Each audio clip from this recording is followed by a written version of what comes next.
नमस्कार दोस्तों, मेरा नाम धर्मेंद्र राजभर है। क्वांसाप में आपका स्वागत है। क्वांसाप के ऑप्शन सी के सेशन में आपका स्वागत है, जहां पर हम सीखते हैं कुछ स्ट्रैटेजीज, जहां पर हम सीखते हैं ऑप्शन के कुछ कंसेप्ट। ऐसे में कुछ कॉन्सेप्ट आपके सामने लाया हूं जो आपके लिए काफ़ी यूजफुल हो सकता है। तो आज आपने देखा होगा कि मैंने कई दिनों से आपको कई सारे मैंने कंसेप्ट क्लियर किए हैं। तो आज मैं बात करता हूँ स्ट्रैटेजीज के बारे में, राइट, कि कुछ स्ट्रैटेजीज किस तरीके से हम यूज़ कर सकते हैं। बहुत सारी स्ट्रैटेजीज होती है, ठीक है, लेकिन उसके साथ कुछ एडिशन चीज़ें भी हमें देखनी पड़ती है, ठीक है। हम परफेक्ट तो नहीं बन सकते हैं, लेकिन हम डे बाय डे बेटर जरूर बन सकते हैं। मतलब ये है कि अगर हमने कोई स्ट्रैटेजी बनाई है तो उसमें क्या बदलाव लाना चाहिए, क्या इंप्रूवमेंट करना चाहिए, उसके साथ ही साथ उसके साथ और क्या एडिशनल चीज़ मुझे देखनी चाहिए, ताकि मेरा जो कन्फर्मेशन है और भी अच्छा हो जाए। उसके वजह से आप देखोगे कि स्ट्राइक रेशो आपका बढ़ेगा, ऑलराइट, और आप उसके साथ देखोगे कि प्रॉफिटेबिलिटी भी आपकी बढ़नी शुरू हो जाएगी। तो बहुत सारी चीज़ें हैं जो हमें देखनी पड़ती है, राइट। तो हम सारी चीज़ें तो नहीं देख सकते हैं, लेकिन एक एक करके कुछ चीज़ें उसमें ऐड करेंगे जो मेरे लिए काफ़ी यूजफुल हो सकती है। मतलब ये है कि अगर मैं कोई एक पर्टिकुलर स्ट्रैटेजी अपना रहा हूँ, तो जाहिर सी बात है उस स्ट्रैटेजी को मैं क्या करता हूँ, मैं स्ट्रैटेजी को बैक टेस्ट करता हूँ, राइट। आप देखोगे कि कोई भी पर्टिकुलर स्ट्रैटेजी है, चाहे वो मैं इंडिकेटर बेस ले रहा हूँ, डेटा बेस ले रहा हूँ, या प्राइस एक्शन के हिसाब से ले रहा हूँ, तो वो स्ट्रैटेजी को मैं बैक टेस्ट जरूर करता हूँ, राइट। अभी बैक टेस्टिंग हम कितने दिन का करते हैं? 1 मंथ का करते हैं, 2 मंथ्स का करते हैं, 3 मंथ्स का, 6 मंथ्स का कोई करता है, कोई 1 ईयर का भी करता है, ठीक है। डिपेंडिंग अपॉन टाइम, उनके पास कितना टाइम है और वो कितना इंटरेस्टेड है उसके ऊपर डिपेंड करता है, राइट। अभी बैक टेस्टिंग कर लेते हैं, फिर फॉरवर्ड टेस्टिंग भी करते हैं कि ये जो पर्टिकुलर स्ट्रैटेजी है इसको फॉरवर्ड टेस्टिंग करके अपना माइंडसेट उसमें चेक करते हैं। हालांकि जो फॉरवर्ड टेस्टिंग है वो काफ़ी कम लोग करते हैं, काफ़ी कम लोग करते हैं, ठीक है। इसलिए आप देखोगे जो ऑप्शन में जो ऊपर टॉप 10% के जो क्लब होते हैं वही लोग उसमें जाते हैं जो फॉरवर्ड टेस्टिंग किए होते हैं, ऑलराइट। अब यहाँ पर दोनों चीज़ बात हो गई। अभी अगर कोई भी स्ट्रैटेजीज मैं देख रहा हूँ, कोई भी स्ट्रैटेजी मैं पिकअप करता हूँ, राइट, तो देखोगे जैसे इंडिकेटर्स बेस की अगर मैं बात करूँ तो आरएसआई यूज़ करते हैं, सुपर ट्रेंड यूज़ करते हैं, एमएससीडी यूज़ कर सकते हैं, मूविंग एवरेज यूज़ करते हैं, वीवैप यूज़ करते हैं, बहुत सारी चीज़ें यूज़ कर सकते हैं। लेकिन उसी के साथ साथ कुछ एडिशनल डेटा भी यूज़ करते हैं, और मैंने आपको बताया भी कि एडिशनल डेटा कौन कौन सा यूज़ कर सकते हैं। तो आज मैं आपके सामने जो स्ट्रैटेजी लाया हूँ ये ज़्यादातर लोग लेवल बेस के हिसाब से करते हैं, ठीक है। और मैं ये कहूँगा कि कई लोग जो लेवल्स मार्किंग करने में काफ़ी, मतलब मैं कहूँगा कि मिस्टेक करते हैं कि किस तरीके से ये लेवल बना है, या देखोगे लेवल फेल भी होता है, ठीक है। And it's okay, it's all right. Level fail हो रहा है, पास हो रहा है, ठीक है, वो स्ट्रैटेजी का हिस्सा होता है। लेकिन कई बार आप देखोगे कि जो लेवल है जहाँ से रिटर्न आता है हम उसी के हिसाब से बनाते हैं, और देखोगे वहाँ पर बनता भी है। बस हमारे में करेज होना चाहिए उस ट्रेड को लेने के लिए। अभी आप देखोगे जो लेवल्स है, कई लोग डेटा के हिसाब से बनाते हैं, कई लोग आप देखोगे कि जो प्रीवियस डेटा उसको यूज़ करके बनाते हैं, राइट। तो मैं यहाँ पर क्या करूँगा कि प्रीवियस डे का जो हिस्टोरिकल पैटर्न है मैं उसको यूज़ करूँगा, ठीक है। तो यहाँ पर मैं बात कर रहा हूँ ओपन हाई लो जो कंसेप्ट है उसकी बात कर रहा हूँ, ओपन हाई लो क्लोजिंग। उसके हिसाब से मैं क्या करूँगा, मैं लेवल बनाऊंगा, लेकिन उसी लेवल के हिसाब से जो ट्रेड लेना है वो उसी दिशा में लेना है कि नहीं लेना है, ये चुनना बहुत इंपॉर्टेंट होता है, राइट। लेवल बनाना बहुत आसान होता है, ठीक है। जैसे कि मैंने अभी पहले आपको बताया कि लेवल बनाने में मिस्टेक भी करते हैं, ठीक है। वो मिस्टेक इसलिए करते हैं कि हम ओवर एस्टिमेट करते हैं उसको, ठीक है, I am sorry, under estimate करते हैं। हम सोचते हैं कि ठीक है ये लेवल यहाँ पर बन गया, यहाँ से रिवर्स होगा, यहाँ से वो होगा, ऐसा ऐसा हमारी धारणाएं रहती है। लेकिन अगर आप डेटा पॉइंट ऑफ व्यू से जाओगे तो देखोगे कि काफ़ी हद तक कन्विक्शन रेशो आपका बढ़ेगा। मतलब ये है कि लेवल आप देखोगे बनाना आसान हो जाएगा, ठीक है, लेकिन क्या ट्रेड लेना आसान होगा? बिल्कुल नहीं। हमें उसके साथ डेटा को देखना पड़ेगा। तो हम उसको आसान बनाने की कोशिश करेंगे, कुछ डेटा उसके साथ रीड करेंगे, देखेंगे कि डेटा जो है ये क्या हेल्प करता है, ठीक है। तो चलिए मैं अपना स्क्रीन शेयर करता हूँ, फिर हम डिस्कस करेंगे बारी बारी से, राइट।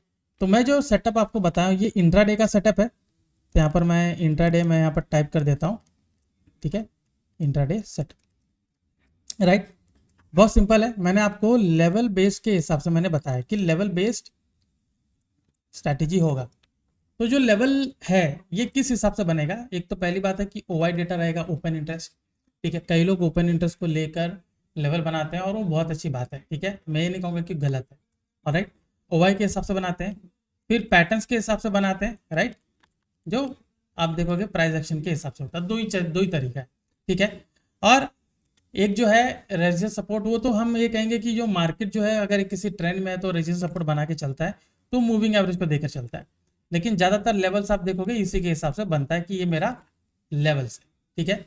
अभी मैं यही कहूँ कि जो पैटर्न्स है इसी पैटर्न में, ठीक है, ओवाई को मैं हटा देते हैं, इसी पैटर्न्स में मैं क्या करूँगा, मैं प्रीवियस डे, ठीक है, मैंने क्या किया, मैंने प्रीवियस डे का ओपन, ठीक है, ओपन प्राइस जिस प्राइस पे वो ओपन हुआ है, ठीक है, ओपन प्राइस। फिर उसके बाद आप देखोगे वहां पर एक हाई भी बनाएगा, ठीक है, कभी कभी खुलते ही हाई बना के नीचे चला जाता है, कभी कभी दिन भर में एक हाई बनाता है, ठीक है, दो ही तरीका हो सकता है। ऑलराइट, ओपन हाई फिर लो, ठीक है, और क्लोजिंग, ये मुझे देखना है। अभी इसमें मैं कहूँगा कि ओपन का कुछ खास इंपॉर्टेंस नहीं होता है, सबसे ज़्यादा इंपॉर्टेंस आप देखोगे क्लोजिंग का होता है, ठीक है, और हाई लो का होता है। क्लोजिंग का काफ़ी ज़्यादा होता है, और उसके बाद आप सेकंड नंबर पर आप देखोगे हाई लो का होता है, ठीक है। तो इसी के बेसिस पर लेवल्स बनते हैं कि ओपन प्राइस ये रहा, हाई प्राइस ये रहा, लो प्राइस ये रहा, और क्लोजिंग ये रहा, ये हम लेवल बना देते हैं। और आप देखोगे कि मैक्सिमम ऑर्डर आप देखोगे ये इसी के इर्द गिर्द होता है, ठीक है, बहुत सारे ऑर्डर्स उसमें प्लेस किए जाते हैं, तभी आप देखोगे कि वहां से कुछ प्राइस एक्शन मिलता है, मतलब कि स्टॉक का जो मोमेंटम है एक पर्टिकुलर दिशा में जाना शुरू करता है, ठीक है।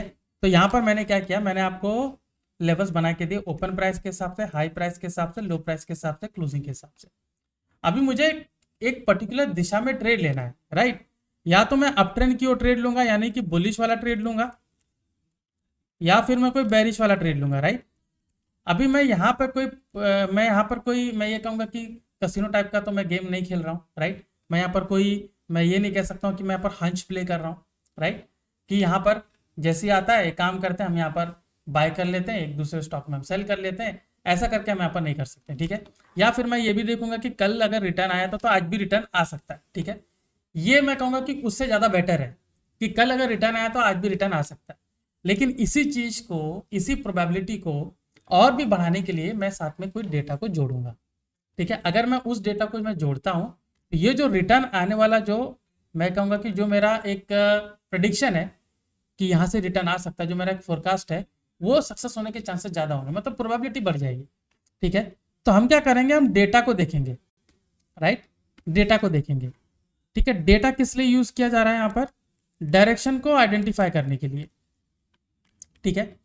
तो यहाँ पर मैं जो डेटा है वो मैं फ्यूचर का डेटा यूज़ करने वाला हूँ, ठीक है, फ्यूचर डेटा यूज़ करिए, और मैं एक पीसीआर का डेटा मैं यूज़ कर सकता हूँ, ठीक है, दोनों डेटा।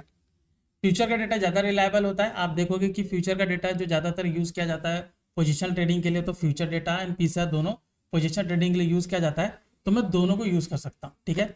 अभी जो पीसीआर का डेटा है आप देखोगे वैल्यू यही होती है कि 1 है, 1 से ऊपर है तो यहाँ पर बुलिश है, ऊपर की तरफ जा सकता है, यहाँ पर इसके नीचे खास करके 0.7 के नीचे तो मार्केट डाउन साइड रह सकता है, मतलब वो पर्टिकुलर स्टॉक भी डाउन साइड रह सकता है, तो मैं उसके हिसाब से डिसीजन बनाऊंगा, राइट। अभी जो पीसीआर का डेटा है ये इंट्राडे के बेसिस पर भी बनता है, इंट्राडे के बेसिस पर आप देखोगे कि पीसीआर चेंजेस कहाँ पर हो रहा है, कि ये जो ओवाई पीसीआर है वो बढ़ रहा है कि कम हो रहा है। अगर बढ़ रहा है यहाँ पर आप देखोगे कि कल के मुकाबले आज बढ़ चुका है पीसीआर, जाहिर सी बात है वो अप ट्रेंड रहेगा, और कल के मुकाबले आज गिर चुका है पीसीआर तो वो डाउन ट्रेंड रहेगा, ठीक है। एक सिंपल सा फिनोमिना है इसके साथ। तो मैं क्या करूंगा, इस चीज को साथ में अलाइन करूंगा कि पीसीआर पहले से गिरा हुआ था, आज भी गिर चुका है, मतलब वो डाउन ट्रेंड रहेगा। तो जैसे मैंने कहा था कि डाउन ट्रेंड रहेगा, अब हम डाउन ट्रेंड रहेगा तो हम ट्रेड कैसे लेंगे, ठीक है। तो देखिए अगर मैंने डाउन ट्रेंड ऑलरेडी पता कर लिया, ठीक है, तो ट्रेड हम लेंगे ज़्यादातर, आप देखोगे जो मेरा क्लोजिंग है उसके हिसाब से और हाई के हिसाब से वो मैं ट्रेड पर आऊँगा कैसे उसको लेना है, ठीक है। अभी फ्यूचर डेटा की मैं बात करता हूँ, तो फ्यूचर डेटा आप देखोगे ज़्यादातर जो लॉन्ग बिल्टअप का जो कंसेप्ट है वो आपको बुलिश वाला बताता है, और शॉर्ट बिल्टअप का जो कंसेप्ट है वो आपको बेरिश वाला बताता है। अभी इंट्राडे तौर पे आपको दिखेगा लॉन्ग बिल्टअप, हमारा जो एप्लीकेशन है उसमें बिल्टअप स्क्रिप्ट सिंबल में जाओगे तो आपको लॉन्ग बिल्टअप और शॉर्ट बिल्टअप दोनों आपको दिखेगा, ठीक है। थोड़ा वेट कीजिए, 5-10 मिनट 15 मिनट वेट कीजिए, वहां पर आपको दिखेगा कि बिल्टअप कैसा चल रहा है। तो अगर ये जो बिल्टअप बना है तो आप अंदाजा लगा सकते हैं कि मार्केट आज अप ट्रेंड की ओर रहेगा, अगर वहां पे लॉन्ग बिल्टअप बन चुका है। सिमिलरली अगर शॉर्ट बिल्टअप बना है तो डाउन ट्रेंड की ओर रहेगा, ठीक है। और आप देख रहे हो कभी कभी हम क्या करते हो, दोनों डेटा को अलाइन करते हो, तो पीसीआर को भी अलाइन कर सकते हो कि पीसीआर भी यही बात बोल रहा है, फ्यूचर भी यही बोल रहा है, तो मतलब ये कि आज ये डाउन साइड रहने की संभावना इसकी ज्यादा है। तो अगर वो डाउन साइड रहेगा तो आप पूरा डाउन साइड वाला ट्रेड लोगे। अगर वो अप ट्रेंड की बात हो रही है तो यहाँ पर लॉन्ग बिल्टअप रहेगा, और साथ ही साथ में ओवाई पीसीआर आपका बढ़ा हुआ रहेगा तो अप ट्रेंड होगा, ठीक है। तो चलिए डाउन ट्रेंड का और अप ट्रेंड का दोनों का कैसे ट्रेड बनेगा उसके हिसाब से हम देखते हैं। अभी देखिए अगर मैं अप ट्रेंड की मैं बात कर रहा हूँ, ठीक है, यहाँ पर मैं बात करता हूँ अप ट्रेंड की ओर। तो अप ट्रेंड है, मान लीजिए कि ये ओपनिंग प्राइस है, ये कल का हाई यहाँ पर बनाया था, ये कल का लो है, और मान लीजिए कि क्लोजिंग यहाँ पर बनी हुई है, ठीक है, ये क्लोजिंग यहाँ पर बनी हुई है। अभी आप देखिए कि जो स्टॉक है उसका प्राइस कहाँ पर है। मान लीजिए कि जो क्लोजिंग बनी हुई है, प्राइस यहाँ पर ओपन हुआ, ठीक है। अभी अगर ये क्या करेगा कि प्राइस अगर नीचे यहाँ पर जाता है तो जाहिर सी बात है ये क्लोजिंग को रिटेस्ट करेगा। तो यहाँ पर अगर एक बुलिश कैंडल बनती है, इसका हाई ब्रेक करने पे यहाँ पे मैं ट्रेड ले सकता हूँ, क्योंकि जो मैंने आपको बताया कि रिटेस्ट कर रहा है, ठीक है, रिटेस्ट करके ऊपर जा रहा है। या फिर ऐसा भी हो सकता है कि प्राइस नीचे गैप डाउन ओपन हो रहा है, ये लो के पास, हो सकता है कि लो के पास एक बुलिश कैंडल बने, इसका हाई ब्रेक हो और यहाँ से मैं ट्रेड ले सकूँ। या फिर हो सकता है कि सीधा बुलिश कैंडल यहाँ पर बनाया, कल का हाई जो है इसको सीधा ब्रेक कर दिया, ये जो हाई है ब्रेक कर दिया, यहाँ पर सस्टेन किया, इसके हाई पे हमने यहाँ पर ट्रेड ले लिया। तीनों ही सूरत में हमने क्या किया, हमने बुलिश ट्रेड बनाया तीनों ही सूरत में, ठीक है। मैं यहाँ पर कोई हंच प्ले नहीं कर रहा हूँ कि ठीक है ये इसके नीचे जा रहा है तो चलिए बेरिश वाला ट्रेड ले लिया जाए, ठीक है, ऐसा नहीं होगा। क्योंकि यहाँ पर जो डेटा है, डेटा यहाँ पर मुझे क्या बता रहा है, डेटा मुझे बता रहा है कि अप ट्रेंड है, डेटा फुल डेटा मैं देख रहा हूँ कि फ्यूचर का डेटा प्लस पीसीआर का डेटा मुझे बता रहा है कि अप ट्रेंड है। तो जाहिर सी बात है ये जो मेरा लेवल होगा, मैं यहाँ पर उस तरीके का कंडीशन देखने की कोशिश करूंगा। अभी यहाँ पर आप देखोगे कि कैंडलस्टिक पैटर्न या कोई प्राइस एक्शन यहाँ पर दिखता है, एंड ये सब काम करते हैं, ठीक है।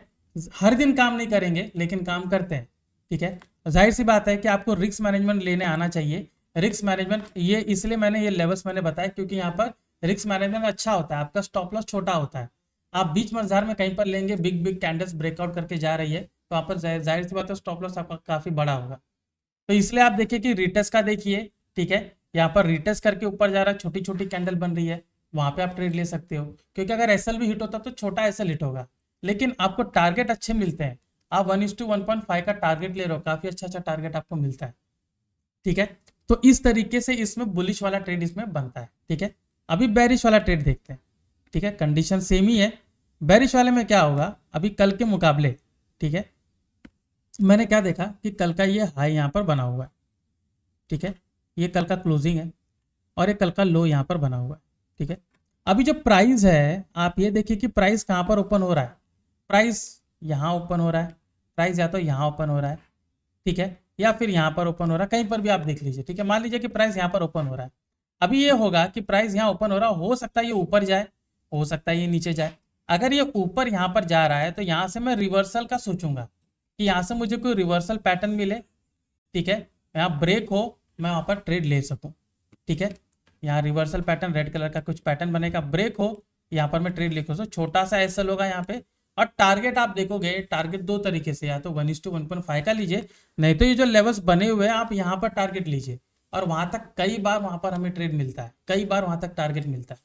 तो आप क्या कर सकते हो, यहाँ से होल्ड करोगे, पूरा स्टॉक यहाँ पर नीचे आएगा, इसको ये जो कल का क्लोजिंग है इसको भी ब्रेक कर दिया, वेट कर लीजिए, आपको ये वाला लेवल मिल सकता है, यहाँ पर आपको ट्रेड बन सकता है, ठीक है। ये तो ऊपर जब ओपन हुआ तब की बात हो रही है।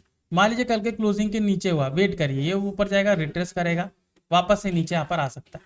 या फिर मान लीजिए कि जैसे यहाँ पर ओपन हुआ है, ये नीचे जाके लो को ब्रेक कर रहा है, लो को ब्रेक कर रहा है, सस्टेन कर रहा है, थोड़ा वेट करिए, ग्रीन कैंडल पे बनेगी, रेड कैंडल अगेन उसको लो ब्रेक करती है, तब जाके वहां पर ट्रेड बनता है। रेड कैंडल बन रही, लो ब्रेक हो रहा है, आप वहां पर डाउन साइड वाला ट्रेड आसानी से बना सकते हैं, ठीक है। यहाँ पर जो ऊपर कैंडल बनी थी इसका भी सेम कंडीशन है, पहला बुलिश वाला बन गया लेकिन बाद में बेरिश करके इसका लो ब्रेक किया और यहाँ पर अपने ट्रेड बनाया, ठीक है। इतनी आसानी से हमने डाउन साइड का ट्रेड इसीलिए बनाया है क्योंकि डेटा यहाँ पर मुझे सपोर्ट कर रहा है कि ये जो पर्टिकुलर स्टॉक है ये नीचे रह सकता है, क्योंकि पीसीआर की वैल्यू ये बता रही है और फ्यूचर का डेटा ये बता रहा है, ठीक है। चलिए मैं आपको थोड़ा सा दिखा देता हूँ कि किस तरीके से ये ट्रेड बन सकता है, ठीक है। आपने डेटा देख लिया, मैंने डेटा आपको बताया, राइट। आप जो डेटा है आप एप्लीकेशन में जाके डेटा देखिए, आपको यहाँ पर आप आएंगे ट्रैक में, ट्रैक में आने के बाद आप देखिए ये बिल्टअप स्क्रिप्ट सिंबल आप आएंगे तो यहाँ पर आपको फ्यूचर का डेटा मिलेगा, ठीक है, पूरा फ्यूचर का डेटा यहाँ पर मिलेगा। वहीं पर एनालाइज में जाएंगे तो OI पीसर हिस्टोरिकल को सेलेक्ट करेंगे तो आपको पीसर का डेटा मिलेगा, ठीक है। आपको इंट्राडे का पीसर चाहिए तो नॉर्मल पीसर सेलेक्ट करिए, यहाँ पर देखिए OI पीसर बढ़ रहा है, वॉल्यूम घट रहा है, ये साइमल्टेनियसली आपको दिखना शुरू हो जाएगा, ठीक है। यहीं से आप अंदाजा लगा सकते हो कि ट्रेंड किस ओर है, ठीक है। चलिए आपको दिखाते हैं कि ट्रेड कैसे बना हुआ है, ठीक है। तो let me share my screen. तो यहाँ पे आप मेरा स्क्रीन आप देख पा रहे हैं, राइट। तो अभी इसमें हम देखेंगे कि किस तरीके से ट्रेड बना हुआ है। So let's go and check, ठीक है। तो देखिए यहाँ पर ये मैंने क्या किया, मैंने रिलायंस यहाँ पर पिकअप किया और 15 मिनट का टाइम फ्रेम लगा, ठीक है। 15 मिनट में आपको ट्रेड लेना नहीं है, 15 मिनट में टाइम फ्रेम लगा के हाई लो मार्क करें, क्योंकि वही आसान रहेगा। आप 1-2 मिनट 5 मिनट का लगाओगे तो चार्ट काफ़ी बड़ा हो जाएगा, ठीक है। तो यहाँ पर आप देखिए मैंने क्या किया, 15 मिनट का टाइम फ्रेम लगाया। अब देखिए ये एक प्रीवियस डे का यहाँ पर डेटा है और ये करंट डेटा है, ठीक है। मान लीजिए ये देखिए यहाँ पर इसने क्या किया, एक हाई यहाँ पर बनाया हुआ है, ठीक है। तो यहाँ पर आप देख सकते हो कि ये हाई बनाया हुआ है, तो मैंने क्या किया, यहाँ पर एक हाई मैंने यहाँ पर मार्क किया कि ये हाई है, यहाँ पर हम मार्क करके रख लें, ठीक है। सिमिलरली आप ये देखिए कि यहाँ पर उसी के नीचे वाली जो लाइन है वो क्लोजिंग वाली है, ठीक है, वो मैंने क्लोजिंग वाली मार्क की है। ऑलराइट, इसको जरा सा आपस में शेयर करते हैं, ठीक है। तो ये क्लोजिंग वाली लाइन है, जो दूसरी वाली उसके नीचे है, ठीक है। अभी आप देखिए कि ओपनिंग प्राइस मैंने ये थर्ड वाली लाइन मार्क की है और लास्ट में जो फोर्थ है वो लो उसने जो बनाई थी वो मैंने मार्क की है। अभी मैंने आपसे कहा था कि हम डेटा को चेक करेंगे। अभी ये लेवल तो हमने बना दिया, अभी मुझे किस दिशा में ट्रेड लेना ये जरूरी है। अभी आप देखिए यहाँ पर हाई को पूरा रिटेस्ट करके वापस से नीचे आया ये 15 मिनट का कैंडल। वहीं पर आप देखोगे कि ये जो लो है यहाँ पर जो क्लोजिंग है वहां से आया हुआ, ठीक है। तो मैं क्या करूंगा, आप देखोगे रेजिस्टेंस से पूरा ब्रेक करके आ रहा है और आप देख सकते हो अगर मैंने वहां पर ट्रेड लिया होता तो पूरा लो तक इसने गया है। कल का जो हाई है वहां से रिटेस्ट करके पूरा लो तक गया है, जैसे मैंने आपको बताया। तो अगर मैंने इसमें दिशा मैंने पता कर ली है कि ये डाउन साइड जा सकता है, तो जाहिर सी बात है मैं उसके हिसाब से ट्रेड बनाऊंगा, ठीक है। नेक्स्ट वाला हम इसमें दिखाते हैं। देखिए अभी ये 15 मिनट के टाइम फ्रेम इस तरीके से बना है, इसी को 5 मिनट में करोगे तो आपको एक काफ़ी अच्छा ट्रेड मिलेगा और काफ़ी बेहतर ट्रेड मिलेगा, ठीक है। अभी देखिए मैंने क्या किया, यहाँ पर 5 मिनट का टाइम फ्रेम मैंने लगाया हुआ है, ठीक है। 1:1.5 देखिए आसानी से मिल चुका है, ठीक है। ये उसके बाद वाला है जो लो हमने मार्क किया था, ठीक है। उसके बाद वाले में देखिए हमने क्या किया, ये क्लोजिंग है। मैंने आपको बताया कि क्लोजिंग जो है ऊपर से जब उसको भी नीचे क्लोज कर रहा है, उसके नीचे जा रहा है, सस्टेन कर रहा है, तब भी मैं ट्रेड बना सकता हूँ। और यहाँ पर हमने ट्रेड बनाया हुआ है, ठीक है। ये देखिए वापस से वहाँ पर टाइम फ्रेम चेंज किया है, एक दूसरे कैंडल पे हमने लिया है और आप देख सकते हो इसने कितनी आसानी से 1:2 का रेशो भी दिया है। दिन भर हमें होल्ड करना पड़ा था लेकिन 1:2 रेशो इसने दिया हुआ है। तो कई बार आपको इस तरीके का ट्रेड मिलेगा। अभी ये बात जाहिर है कि लो को ब्रेक किया तो जाहिर सी बात है और नीचे फ्लो कर सकता है, तो मुझे एक अच्छा टारगेट मिल सकता है। ऑलराइट, सो ये था हमारा सेशन जहां पे मैंने आपसे बात की कि लेवल्स को कैसे बनाया जा सकता है, कैसे पैटर्न्स उन सबको फॉलो किया जा सकता है। ओपन हाई लो का जो कंसेप्ट है मैंने उसको आपको बताया, ठीक है, कि प्रीवियस डे का ओपन हाई लो और क्लोज को मार्क कीजिए और एक पर्टिकुलर दिशा को कैसे निर्धारित कर सकते हो, कैसे आप दिशा को पता कर सकते हो, उसके हिसाब से कैसे ट्रेड बनाना है, ये मैंने आपको यहाँ पर ब्रीफली बताया। सो आई होप ये सेशन आपको पसंद आएगा जहाँ पर मैंने इंटरडे सेटअप के बारे में बात की। सो और भी ऐसे कंसेप्ट जानने के लिए कॉन्सेप्ट से जुड़े रहेगा। तब तक के लिए मैं धर्मेंद्र राजभर, आपका धन्यवाद।